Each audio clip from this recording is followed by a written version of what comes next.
বাড়ি আসলে কোনো ধরনের নারীর ক্ষমতায়ন অবশ্যই হয় না। বা গত 15 বছর পার্লামেন্টে আমাদের প্রধানমন্ত্রী, স্পিকার, আমাদের বিরোধী দলীয় নেত্রী তারা সবাই নারী ছিলেন। আমরা কি দেখলাম? একজন নারী নেতৃত্ব ফ্যাসিবাদের অনেক পুরুষ ফ্যাসিস্টকেও তিনি ছাড়িয়ে গেছেন। বলেছে সংবিধান থেকে নৈতিকতা এবং শালীনতা শব্দ দুটো বাদ দিতে হবে।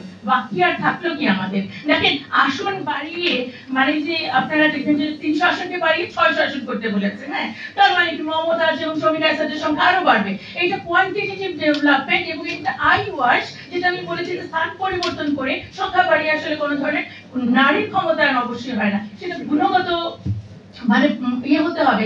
যেমন গত পার্লামেন্ট বা গত 15 বছর পার্লামেন্টে আমাদের প্রধানমন্ত্রী, স্পিকার, আমাদের বিরোধী দলীয় নেত্রী তারা সবাই নারী ছিলেন। আমরা কি দেখলাম? একজন নারী নেতৃত্ব ফ্যাসিবাদের অনেক পুরুষ ফ্যাসিস্টকেও তিনি ছাড়িয়ে গেছেন। তো সুতরাং সংখ্যা ভিত্তিক এবং পজিশন ভিত্তিক কাউকে বসালে সেটা ক্ষমতায়ন বলা যায় না। এবং লাস্ট যেটা বলা হলো মৃত্যুদণ্ড বাতিল করতে হবে। তার মানে কি দাঁড়ালো? একেবারে সাজাই আমরা ব্যক্তিগতভাবে আমি স্বেচ্ছাচারী হয়ে উঠতেই পারি, সামাজিক মূল্যবোধ এবং ধর্মকে আমি তোয়াক্কা না করতেই পারি, এবং যত বড় অপরাধ হোক আমাকে মৃত্যুদণ্ড দেওয়া যাচ্ছে না। সুতরাং এর চেয়ে বড় অরাজক অবস্থা আর কি হতে পারে? সুতরাং এখনই সময় আমাদেরকে সংস্কারগুলোর প্রতি এবং এই কমিটির প্রতি অবশ্যই ন্যায্য সিদ্ধান্ত আমাদেরকে নিতে হবে। যে সবাইকে অনেক ধন্যবাদ।